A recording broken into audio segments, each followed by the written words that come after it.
घने फॉरेस्ट में मौजूद एक ऐसी काली शक्ति जो लोगों की बॉडी को पूरी तरीके से डिटोरिएट कर देती। लेकिन ये चीजें इतनी ज्यादा बिगड़ गई कि कोई सोच भी नहीं सकता। इस एडवेंचरस कहानी की शुरुआत होती है एक बर्फीले एरिया को दिखाते हुए जहाँ पर 3 लोग बैठे हुए थे। उन तीनों में से 2 लोग लगातार कोई अजीब सी चीज खाते जा रहे होते हैं। चारों तरफ इतना ज्यादा कम टेम्परेचर का माहौल था कि वो सह नहीं पाते, लेकिन सर्वाइवल के लिए जो भी चीज पड़ रही थी वो कर रहे थे। उन्हीं में से थर्ड वाला पर्सन लगातार उन्हें देख रहा था और उसे बहुत ज्यादा घिन आ रही थी। तब जाकर हमें पता चला कि वो सारे 4 मेंबर्स थे और उनके चौथे मेंबर की डेड बॉडी साइड में पड़ी हुई थी। वो सभी लोग जिसका मांस खा रहे थे वो उसी 4th मेंबर का था, यानी उन लोगों ने अपने ही साथी को मारकर खाना स्टार्ट कर दिया। ये बहुत ही ज्यादा घिनौना होता है, लेकिन कोई तो चीज थी जो उन्हें ये करने पर मजबूर कर रही होती है। वो सब तो मॉडर्न दुनिया के ह्यूमन से डायरेक्टली कैनिबल्स बन गए थे। अब वो सभी अपना पेट भरने के बाद लगातार स्नोवी एरिया में आगे बढ़ने लगे होते हैं। चारों तरफ स्नो की परत होती है और आसपास कुछ दिखाई नहीं दे रहा था। अचानक धीरे धीरे आगे चलते हुए उनमें से 2 लोग रुक जाते हैं। उनकी नजर पास ही में मौजूद एक फॉरेस्ट की तरफ जाती है, जिससे पता नहीं कि वो डरने लगे।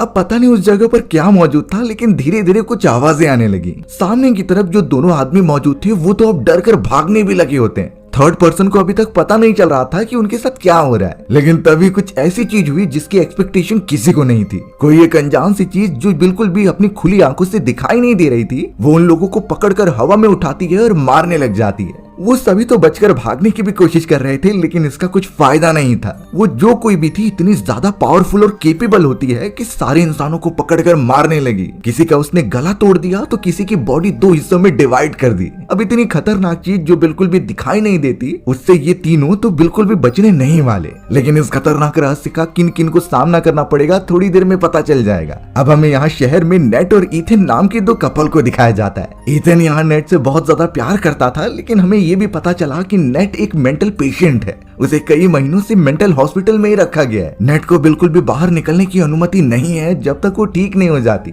पर आज नेट का बर्थडे था और ईथन यही प्लान करके आया है कि वो उसे बाहर लेकर जाएगा। उसके फ्रेंड्स ने साथ मिलकर नेट के लिए एक बड़ा सरप्राइज प्लान किया है। अब उस मेंटल हॉस्पिटल का एक गार्ड मौजूद था जिससे चकमा देकर वहाँ से निकलना था, तो ईथन ने तुरंत ही उसे एक मीठा केक दे दिया जिसे वो खाने में बिजी हो जाता है। तब जाकर ईथन ने एक ट्रिक लगाई और अपनी कॉफी उसके बॉडी पर गिरा दी। इससे वो गार्ड एकदम से पैनिक हो गया और ईथन ने उसका आईडी कार्ड चुरा लिया। जैसे ही वो गार्ड दूसरी तरफ जाता है अपने आप को साफ करने के लिए, तो ईथन नेट को लेकर तुरंत ही उस जगह से निकल गया। अब तो शायद उसे कोई भी नहीं रोक सकता आगे बढ़ने से। तुरंत ही दोनों गाड़ी में बैठते हैं और वहाँ से निकल जाते हैं। अब हमें फॉरेस्ट की एक कैंपिंग साइट को दिखाया जाता है जहाँ पर कई सारे लोग कैंपिंग की तैयारी कर रहे थे। ये दरअसल नेट की बर्थडे पार्टी की तैयारी हो रही होती है और ये सब उसके दोस्त ही थे। हमें तो अब सामने की तरफ नेट का भाई दिखाया गया जिसका नाम टेडी होता है। टेडी के साथ उसकी एक फ्रेंड लिव भी थी और वो दोनों साथ में कुछ बातें कर रहे थे। पता चला कि नेट और उसके भाई टेडी में ज्यादा बनती नहीं और उन दोनों ने कई समय से बातचीत भी नहीं की है। अब देखकर लगता है कि टेडी इन चीजों से काफी परेशान लग रहा था। भले ही वो अपनी बहन के कांटेक्ट में नहीं है, फिर भी उसे काफी ज्यादा फिक्र है। थोड़ी देर के अंदर ही ईथन और नेट उस कैंपिंग साइट पर आ जाते हैं और सभी दोस्त एक साथ उनसे मिल रहे थे। नेट के बर्थडे के लिए सभी लोग एक्साइटेड होते हैं, पर नेट पता नहीं क्यों थोड़ी उदास लग रही थी अपने भाई टेडी को देखकर। खैर फिलहाल के लिए सभी लोग एक दूसरे से बातचीत करने में बिजी हो गए और वहीं लिप नेट को एक टेंट में लेकर चली जाती है कुछ डिस्कशन करने के लिए। यहाँ पर लिप नेट को समझा रही थी कि तुम्हें अपने भाई को एक और चांस देना चाहिए। भले ही वो कैसा भी नाकारा हो, लेकिन तुम्हारा भाई है, उसे अपने भाई के साथ इस तरीके से रिलेशन बिल्कुल नहीं तोड़ना चाहिए। हमें तो साइड में ईथन भी दिखाया गया जो लिप को कुछ पेपर्स दे रहा था सिग्नेचर करने के लिए। ये पेपर आखिरकार किस चीज के लिए बनाए गए हैं हमें थोड़ी देर में पता चल जाएगा। वो दोनों तो अब उस पेपर को सिग्नेचर कराने के लिए किसी के पास जाने का डिसाइड करते हैं, पर सबसे पहले सभी लोग इकट्ठा होकर नेट को उसके बर्थडे का गिफ्ट दे रहे थे। वहाँ पर फ्रांसिस नाम की उनकी एक फ्रेंड आ जाती है जिसने नेट को एक क्रॉस का लॉकेट दिया। फ्रांसिस बता रही थी कि ये तुम्हारी बहुत बुरे समय में मदद करेगा और वो नेट को इतना भी समझा रही थी कि तुम्हें उन चीजों के लिए तैयार रहना होगा जो अनएक्सपेक्टेड है। ये बातें फिलहाल नेट को समझती नहीं, लेकिन इसका क्या अंजाम होने वाला है ये थोड़ी देर में पता चलेगा। अब ईथन और लिप निकल पड़े थे उस पेपर पर सिग्नेचर कराने के लिए। फॉरेस्ट से लगातार होते हुए उन्हें एक घर दिखाई दिया। घर के डोर के पास जाकर वो लगातार नॉक करने लगे थे और चेक करते हैं कि वहाँ पर कोई रहता भी है कि नहीं। चौंकाने वाली बात थी कि उस जगह का दरवाजा ओपन था और दोनों ही तुरंत ही अंदर घुस गए। हमें पता चला कि एक कमरे में कोई बूढ़ा आदमी है जो किसी चीज पर हथौड़ा मारकर उसे बनाने की कोशिश कर रहा था। चौंकाने वाली बात होती है कि ये आदमी हमें कहानी की शुरुआत में ही दिखाया गया था, यानी उस नोवी एरिया में जिनके ऊपर उस काली शक्ति ने हमला किया था। यानी अभी भी वो जिंदा है और इस घर में रह रहा है। जैसे उस बूढ़े आदमी को ईथेन और लिप की आवाज सुनाई दी तो वो चौंक गया। उसने एक बॉक्स को जल्द से जल्द बंद किया जिसके अंदर कुछ तो फ्लैशी वाली चीजें थी और वो तुरंत ही ईथेन और लिप के सामने आ जाता है। उस आदमी ने ईथेन और लिप से क्या बात किया ये तो बिल्कुल नहीं बताया जाता, लेकिन अब हमें कैम और माइक नाम के उनके ही फ्रेंड्स दिखाए जाते हैं जो अपने हाथ में कुछ सामान लेकर लगातार आगे बढ़ रहे थे। फॉरेस्ट वाले एरिया में पहुंचने के बाद उन्होंने नोटिस किया कि एक आदमी लगातार काम कर रहा है। उस बूढ़े आदमी के पास जाकर तुरंत ही उन्होंने एक बॉक्स आगे किया जिसके अंदर मीट के टुकड़े मौजूद थे और उसी से वो बारबेक्यू करते हुए खाना खाने वाले थे। अब ध्यान से देखा जाए तो ये वही आदमी है जिसने कहानी की शुरुआत में मीट खाने से मना कर दिया था। जैसे उस आदमी की नजर उन दोनों दोस्तों के हाथ में मौजूद उस मीट के टुकड़े पर पड़ती है तो वो साफ कहने लगा कि इसे बिल्कुल मत खाना, इससे बहुत ही खतरनाक चीजें हो सकती हैं। लेकिन कैम और माइक इन चीजों पर बिल्कुल बिलीव नहीं कर रहे थे। उन्हें ये मीट किसी ने दिया था जो यहीं लोकल लोग में से एक है और उन्हें लगता है कि ये मीट बहुत ही ज्यादा टेस्टी होगा, इसीलिए वो उस आदमी की बात एकदम से इग्नोर करते हुए वहां से चले जाते हैं। अपने दोस्तों के साथ कैंप पहुंचने के बाद कैम और माइक लगातार उस मीट को निकालकर बनाने लगे थे। उन्होंने बर्गर का सामान मंगाया और जल्द से जल्द उसके अंदर स्टफिंग भरने लगे। सभी बहुत ही ज्यादा एक्साइटेड थे उस बर्गर को खाने के लिए। इनफैक्ट जैसे ही वो तैयार होता है सभी खाने भी लगे, सिवाय कैम की, क्योंकि वो वेजिटेरियन था। अब एक रियलिटी पता चलती है कि वो जो मीट खा रहे थे वो किसी जानवर का नहीं बल्कि इंसान का था जो उस लोकल आदमी ने उन्हें प्रोवाइड किया था। ये चीजें तो उन लोगों को बिल्कुल नहीं आइडिया कि उसे खाने से कौन सी खतरनाक चीजें हो सकती हैं। खाना खाने के बाद बहुत रात हो चुकी थी तो सारे फ्रेंड्स एक दूसरे के साथ मस्ती कर रहे थे। ईथन तो यहाँ नेट से बड़ी प्यार भरी बातें कर रहा था और कहता है कि उसके पास तुम्हारे लिए एक गिफ्ट है जो कि वापस हॉस्पिटल जाने से पहले वो उसे देगा। नेट ये सुनकर बहुत ही ज्यादा खुश हो गई क्योंकि आज से पहले उसने कोई भी अपना बर्थडे इस तरीके से सेलिब्रेट नहीं किया था। ये उसका सबसे मेमोरेबल मोमेंट होता है। और तो और नेट जिससे प्यार करती थी यानी कि ईथन, वो उसे गिफ्ट भी देने की बात कर रहा था। यानी अब तक तो सारी चीजें नेट के लिए बहुत अच्छी ही चल रही हैं। लेकिन अचानक हमें पीछे से वही अनजान आदमी आता हुआ दिखाई दिया जो कि घर में मिला था। उसका नाम ब्लैकी होता है और वो तुरंत ही सामने आकर उन लोगों को अपनी तरफ बुलाने लगा। उसके हाथ में कुछ प्लास्टिक्स होते हैं जिसे कि वो कह रहा था कि तुम सब अपने हाथ बांध लो। ब्लैकी ने ये सारी चीजें बहुत ही रूड वे में कही जिससे कि कई लोग गुस्सा हो जाते हैं, स्पेशली ईथन जिसका ईगो हर्ट हो चुका था और वो तुरंत ही उसे मारने के लिए आगे बढ़ता है। लेकिन ब्लैकी ने अपनी जेब में मौजूद तुरंत ही गन निकाल ली और उसके ऊपर पॉइंट कर दिया। इसीलिए ईथन और उसके सारे दोस्त जैसा वो कह रहा था वैसा ही करने लगे। ब्लैकी ने जल्द से जल्द सभी लोगों के हाथ बांध दिए और नीचे बिठा दिया। अब वो उन्हें कुछ बताने लगा कि मैंने ये सारी चीजें कुछ पर्पसफुली की हैं। इस फॉरेस्ट में एक बहुत ही खतरनाक मॉन्स्टर रहता है जो उन लोगों पर हमला करता था जिन्होंने इंसानी मांस खाया है। कई महीनों पहले ब्लैकी ने भी ये गलती की थी और उस पर भी उस क्रिएटर ने हमला किया था और उसने तो उन सारे लोगों को ये सच्चाई बता दी कि जो मांस का टुकड़ा उसने दिया था वो किसी जानवर का नहीं बल्कि इंसान का होता है। यानी उन लोगों ने इंसानी हैमबर्गर खा लिया था। सभी को एकदम उल्टी जैसी होने लगी। लेकिन अब कुछ भी चेंज नहीं हो सकता। ब्लैकी जिस भी क्रिएचर की बात कर रहा है अब वो उन लोगों को भी पकड़ने के लिए आएगा। ब्लैकी ने ये इसीलिए किया ताकि कुछ समय तक वो सुरक्षित रहे, नहीं तो वो मॉन्स्टर उसे ही मार देगा। ईथन, नेट और सभी लोग इस बात से बहुत ही ज्यादा पैनिक होने लगे और कहते हैं कि उन्हें जाने दिया जाए। लेकिन अब ब्लैकी अपने प्लान में कामयाब होकर ही रहेगा। अब यहाँ जैसे ही ब्लैकी को उन सारे लोगों में से ये पता चला कि कैम एक वेजिटेरियन है और उसने वो इंसानी मांस नहीं खाया था, तब तुरंत ही ब्लैकी अपनी गन उठाता है और सीधा कैम पर फायर करके उसे मार देता है। इतनी बुरी तरीके से मृत्यु किसी ने नहीं देखी थी। डर के मारे ब्लैकी जैसा कह रहा था वैसे ही सभी कर रहे थे। जल्द से जल्द अब ब्लैकी उन सारे लोगों को अपने ट्रक के अंदर बिठा लेता है। यानी वो उन्हें एक टारगेटेड स्पॉट पर लेकर जा रहा था जहां आसानी से क्रिएचर उन पर हमला कर सकता है। अंदर मौजूद सभी लोग एकदम डरे हुए थे, लेकिन फ्रांसिस ने अपने साथ एक लाइटर रखा हुआ होता है। ये बातें अभी तक ब्लैकी को नहीं पता थी, तो इसी मौके का फायदा उठाकर फ्रांसिस उस लाइटर की मदद से हाथ में लगी हुई प्लास्टिक को जला देती है। एक एक करके उन्होंने अपने साथियों को आजाद कर दिया था, लेकिन वो गाड़ी तुरंत ही रुकती है और जैसे किसी से टकरा गई हो। जैसे तैसे वो सभी लोग पीछे वाले एरिया से बाहर निकलते हैं और पता चला कि गाड़ी के अंदर कोई भी नहीं है। वो ट्रक तो किसी बड़ी चीज से टकराई थी जो अचानक गायब हो गया। फॉरेस्ट में से लगातार कुछ अनजानी आवाजें आ रही होती हैं जो किसी जानवर की तो नहीं लगती और ये सारी चीजें एक डर पैदा कर रही थी उन लोगों के अंदर। माइक तो बहुत ही ज्यादा गुस्से में उस आदमी को ढूंढने लगा और अकेले फॉरेस्ट में चला जाता है। यही तो उसकी सबसे बड़ी गलती थी। बाकी सब भी ब्लैकी और माइक को ढूंढने में बिजी हो गए। लेकिन अब अचानक माइक को उस अंधेरे में कोई बड़ी सी चीज दिखाई देती है जो उसकी तरफ आ रही थी। उसने माइक के ऊपर हमला कर दिया और उसे काफी चोटिल भी किया होता है। हमें तो सिर्फ उसकी परछाई दिखाई गई जिसके बड़े बड़े नाखून थे और माइक तो इतना जोर से चिल्ला रहा था कि उसे कोई बचाने वाला नहीं है। तुरंत ही उस क्रिएचर ने माइक के ऊपर हमला करके उसे गायब कर दिया। अब यहाँ बाकी लोगों को दिखाया गया जो कई देर से इसी फॉरेस्ट में भटक रहे हैं, लेकिन उन्हें ब्लैकी के साथ साथ माइक भी कहीं मिल नहीं रहा था। उनमें से कई लोग तो ये मानने लगे थे कि फॉरेस्ट में मौजूद क्रिएचर ने ही माइक को मारा है, लेकिन ईथन सिर्फ इतना बताता है कि ये सारी चीजें सिर्फ एक मजाक है, ऐसी कोई भी चीजें नहीं होती और जरूर माइक इस पूरी जगह पर भटक गया होगा। हमें तो उसे ढूंढने के लिए पूरी कोशिश करनी चाहिए। लेकिन टेडी इन चीजों में बिलीव करता था। उसे लगता है कि हमें यहाँ से निकल जाना चाहिए जल्द से जल्द, और इसी दो थिंकिंग में काफी ज्यादा क्लैशेस होने लगे। यानी ईथन चाहता था कि वो माइक को ढूंढे किसी भी हालत में, और टेडी का मानना था कि वो अपनी जान बचाकर यहाँ से दूर चले जाएं। अब अपने दोस्तों की तलाश करते दौरान नेट और टेडी एक साथ आते हैं और वो एक दूसरे के रिलेशन के बारे में बात करने लगे थे। एक्चुअल में नेट इसीलिए अपने भाई टेडी से गुस्सा थी क्योंकि वो कई साल पहले उसे और उसकी मदर को छोड़कर चला गया था। उसने जरा भी नहीं सोचा कि उसकी फैमिली किस कंडीशन से गुजर रही है और अकेले आखिरकार कैसे सरवाइव कर पाएगी। टेडी तो अपनी बहन से बहुत ज्यादा माफी मांगता है कि उसे कई सारी चीजों का सामना करना पड़ा था। उसने रिसेंटली इंडिपेंडेंट होने की बात कही थी कि वो अपने फैमिली की पैसे पर नहीं पल सकता और इसीलिए टेडी ने अपना घर छोड़ दिया था।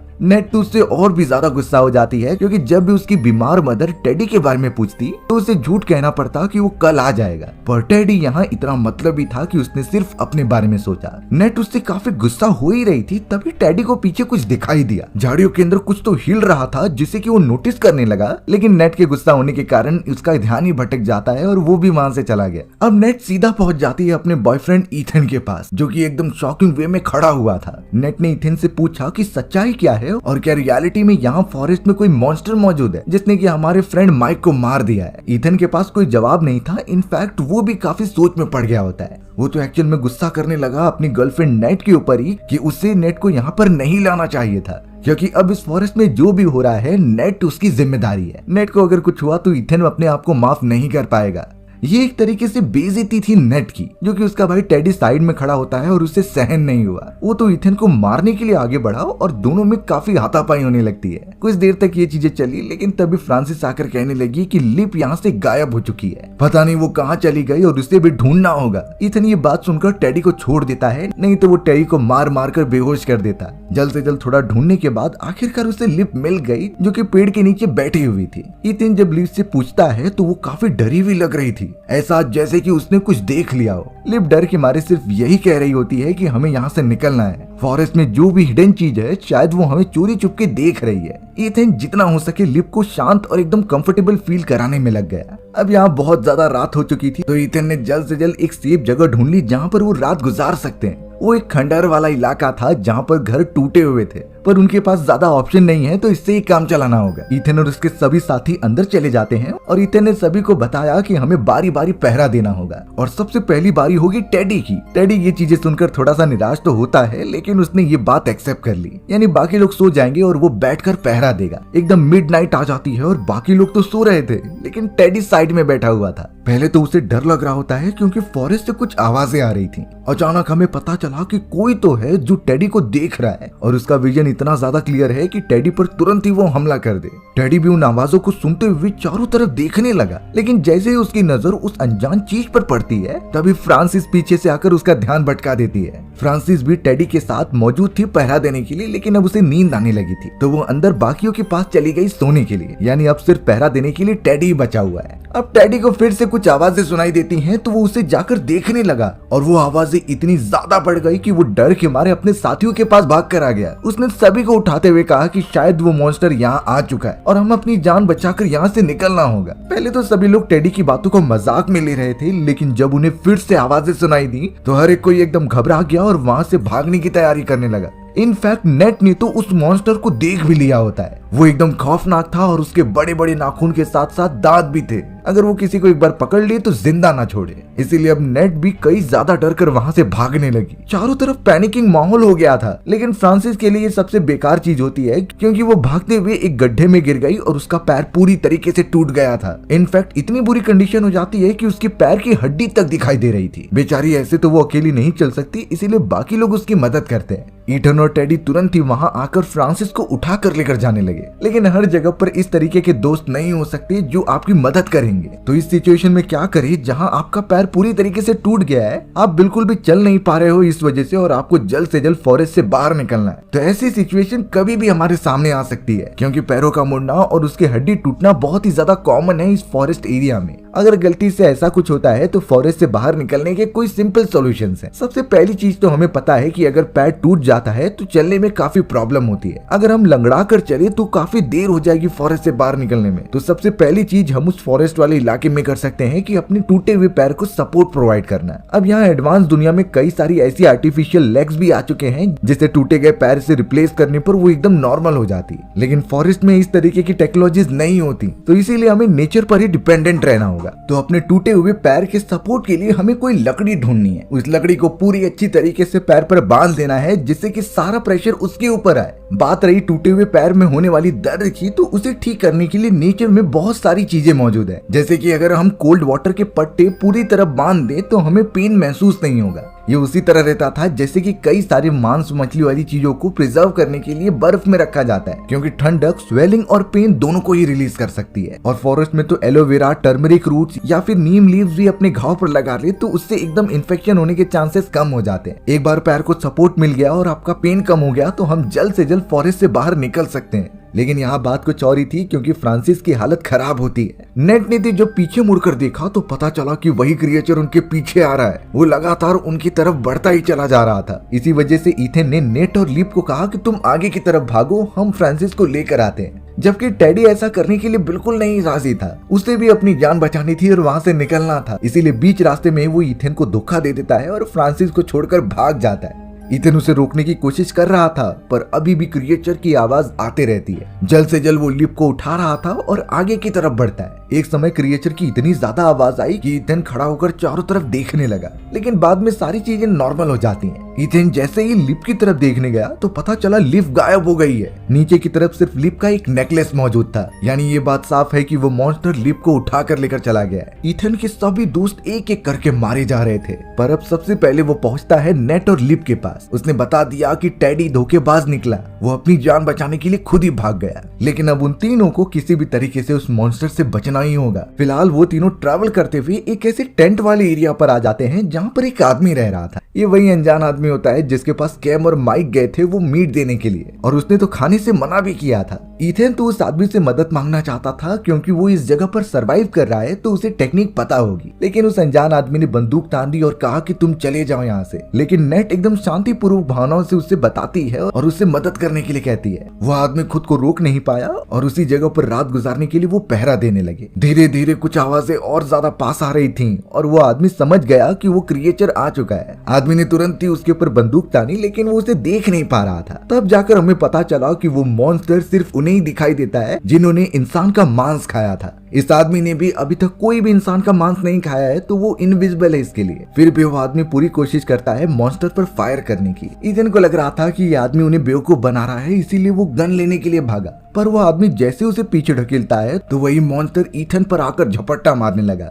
वो तो उसे उठा लेता है और लग रहा था कि ईथन हवा में उड़ रहा है। बहुत बार फायर करने के बावजूद भी एक गोली जाकर मॉन्स्टर को लगी, लेकिन उसका कुछ बिगाड़ती नहीं। उसी क्रिएचर ने तुरंत ही उस अनजान आदमी को मारकर पीछे ढकेल दिया। पर अचानक अब एक और गन फायर की साउंड सुनाई दी। ये किसी और ने नहीं बल्कि टेडी ने किया था, और उसके पास एक गन होती है। उसने भी इंसानी मांस खाया था तो उससे क्रिएचर दिखाई दे रहा था। टेडी ने तो अपनी गन की मदद से सीधा उस बड़े से मॉन्स्टर पर हमला करना स्टार्ट कर दिया था, जिससे वो थोड़ा घायल हो गया। इसी मौके का फायदा उठाकर वो नेट और लीप को अपने साथ भगा कर लेकर चला जाता है। मॉन्स्टर अभी भी उनका पीछा कर रहा था, लेकिन वो एक छोटी जगह पर जाकर छुप जाते हैं। नेट और लीप काफी ज्यादा डर चुके थे और ये चीजें टेडी भी महसूस कर रहा था। वो मॉन्स्टर अभी भी उनकी बॉडी की हीट को सेंस करते हुए पास आता जाता है। जैसे ही वो पास आया तब जाकर टेडी ने बहादुरी दिखाई। वो नेट और लिप को बचाने के लिए सीधा सामने आ गया ताकि क्रिएचर उसकी तरफ अट्रैक्ट हो, और वो सीधा भाग जाता है फॉरेस्ट में। नेट और लिप भी ट्राई कर रही थी कि वो दूसरे रास्ते से होते हुए आगे बढ़े। बेचारा टेडी फिलहाल फॉरेस्ट में अकेला है और आसपास उसके मॉन्स्टर घूम रहे हैं जो उसे पकड़ने की तैयारी करते हैं। लेकिन एक मोमेंट ऐसा आया जब उस क्रिएचर ने अपने लंबे लंबे हाथों से टेडी का सर ही पकड़ लिया और उसे अपने साथ लेकर चला गया। दूसरी तरफ नेट और लिप ट्रैवल करते हुए एक गुफा की तरफ पहुंचते हैं। ये गुफा बहुत ही ज्यादा खौफनाक दिखाई दे रही थी। अंदर जैसे ही वो घुसे तो सामने की तरफ कई सारे ह्यूमन स्केलेटन्स मौजूद थे, जिससे कि ये क्लियर होता है कि ये पूरी जगह उस मॉन्स्टर का अड्डा है। जितने लोगों को भी वो मारता था वो यहीं पर लेकर आता। उन दोनों के लिए सबसे शॉकिंग बात ये हो गई क्योंकि सामने की तरफ उनकी फ्रेंड फ्रांसिस मौजूद थी। फ्रांसिस अभी भी जिंदा तो होती है लेकिन उसकी पूरे बॉडी पार्ट्स कटे हुए थे। वो तो ऑलमोस्ट मरने ही वाली थी और अपने फ्रेंड्स को कहती है कि यहाँ से चले जाओ। नेट इस समय एक बात समझने की कोशिश करती है कि उस दूसरे वाले आदमी ने अपने बॉडी पर ब्लड क्यों गिराया। ये इसलिए हो सकता है क्योंकि वो मॉन्स्टर उन लोगों पर हमला नहीं करता जिसकी बॉडी पर पहले से ब्लड लगे हों। शायद इससे वो उन्हें मरा हुआ समझता था। इसीलिए नेट ने जल्द से जल्द अपने बॉडी पर कुछ ब्लड लगा लिए और अपनी फ्रेंड लिप को भी ये करने के लिए कहा। लेकिन लिप पहले से और ज्यादा डर चुकी थी, उसे ये चीजें बिल्कुल नहीं करनी होती। थोड़ी देर में जब उस मॉन्स्टर की आवाज आती है तो दोनों ही फॉरेस्ट वाले एरिया में चले गए थे। तुरंत ही वो दोनों डर के मारे एक पेड़ के पीछे जाकर छुप जाते हैं। नेट देख पा रही थी कि क्रिएचर धीरे धीरे उनकी तरफ आ रहा है। वो दोनों यही प्रे करते हैं कि उन्हें कुछ ना हो, लेकिन देखने के बाद पता चला कि वो क्रिएचर चला गया है। अब ये शायद गलतफहमी थी क्योंकि वो मॉन्स्टर तुरंत ही वहां पहुंचकर लिप को उठा लेता है। उसने तो लिप को बहुत बुरी तरीके से खत्म कर दिया था। वो तो नेट के ऊपर भी हमला करता है लेकिन नेट नीचे गिरकर मरने की एक्टिंग करती है। क्रिएचर थोड़ी देर उसे सूंघता रहा और फिर वहां से चला गया। यानी केट का ये अजम्पशन एकदम से राइट था। नेट बहुत ही ज्यादा घायल हो चुकी थी लेकिन फिर भी वो आगे बढ़ते रहती है। अचानक उसे किसी के चिल्लाने की आवाज आई तो वो उस जगह पर जाकर देख रही होती है। पता चला कि वहां पर उसका भाई टेडी मौजूद है जो एकदम मरने की अवस्था में है। मॉन्स्टर ने तो उसकी पूरी बॉडी पर जख्म दे दिए थे। टेडी अपनी बहन से आखिरी समय में बहुत ज्यादा माफी मांगता है। उसने इतने कम उम्र में अपने पूरे घर को छोड़ दिया और आज उसके बुरे टाइम पर उसके घर वाले ही काम आ रहे हैं। टेडी ने तो सिर्फ इतना कहा कि वो मॉन्स्टर मुझे ढूंढे और मारे, इससे पहले तुम ही मुझे खत्म कर दो। नेट ये नहीं करना चाहती थी लेकिन ये उसकी मजबूरी होती है, इसीलिए जल्द से जल्द उसने एक पत्थर उठाया और सीधा अपने भाई को खत्म कर दिया। ये एक तरीके से अपने भाई को मुक्ति प्रदान करने जैसा था। लेकिन खतरा अभी तक टला नहीं है। नेट की बॉडी में बिल्कुल भी जान नहीं बची थी लेकिन फिर भी उसे यहाँ से कैसे भी निकलना था। आगे बढ़ते हुए उसे एक घर दिखाई देता है जो कि उसी ब्लैकी नाम के आदमी का था। सामने की तरफ उसे एक टेंट मिला जिसमें कार की चाबियां मौजूद थी, इसीलिए वो चाबी लेकर सीधा कार के अंदर बैठ जाती है अपने आप को सुरक्षित करने के लिए। लेकिन अब उसके अंदर बिल्कुल भी होप नहीं बची थी कि वो निकल पाएगी। वो एकदम से टूट गई थी और रोने भी लगी। लेकिन फिर उसे कार के पीछे वाली सीट पर एक गिफ्ट दिखाई देता है। वो गिफ्ट उसके बॉयफ्रेंड ने ही दिया था, जिससे कि वो जब ओपन कर रही थी तो उसके अंदर एक फोटो फ्रेम थी। वो उसकी मदर की होती है जो कई साल पहले मर चुकी थी। इस मोमेंट पर नेट को अपनी मदर को देखने के बाद एक अलग ही जोश आ गया। उसे कैसे भी जिंदा बचकर निकलना है तो सबसे पहले वो ब्लैकी के घर में जाती है और धीरे धीरे एक्सप्लोर करती है। पता चला कि वहाँ एक रूम ऐसा है जहाँ इंसानों को काट कर खाया जाता था। ब्लैकी ये सारे काम करता था उस क्रिएचर का ध्यान अपने से दूर हटाने के लिए। यानी जो भी टूरिस्ट इस फॉरेस्ट में आते तो वो उन्हें मार कर उनका हैमबर्गर बना देता और दूसरे लोगों को खिलाकर उन्हें भी श्रापित कर देता। ब्लैकी थोड़ी देर में नेट के सामने आता है और सच्चाई बताता है। उसने कहा कि कई साल पहले उसके और उसके कुछ फ्रेंड प्लेन दुर्घटना में इसी फॉरेस्ट में गिर गए। ठंड बहुत ज्यादा थी और सरवाइव करने के लिए उन्हें मजबूरी में अपने एक साथी को खाना पड़ा। अब इतना बड़ा पाप कोई भी सह नहीं पाया और उसी वजह से एक क्रिएचर का निर्माण हुआ। वो मॉन्स्टर अब उन लोगों को नहीं छोड़ता जो इंसानों को चोट पहुंचाते हैं या फिर उन्हें किसी भी तरीके से मारने की कोशिश करते हैं। जो हैमबर्गर का मीट इन लोगों ने खाया है वो ब्लैकी ने ही दिया था उन्हें श्रापित करने के लिए। नेट ये देखकर काफी गुस्सा हो गई और सीधा ब्लैकी के ऊपर हमला करने लगी। ब्लैकी भी उसे मारने की कोशिश तो करता है लेकिन तभी वो क्रिएचर घर में घुसा और ब्लैकी को पकड़कर लेकर उसे मार दिया। नेट भी काफी परेशान होकर ऊपर जा रही थी और क्रिएचर उसका पीछा करता है, पर कैसे भी करके वो अपनी कार में आकर बैठ गई।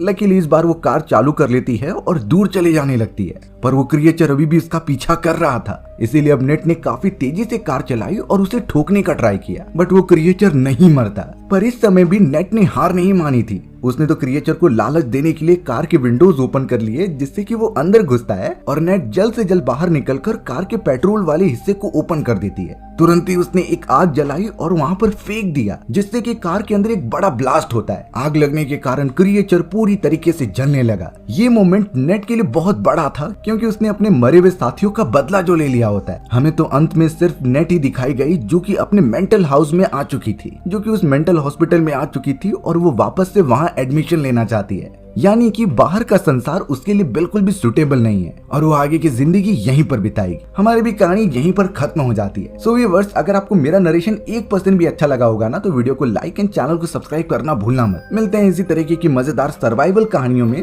तब तक के लिए बाय बाय।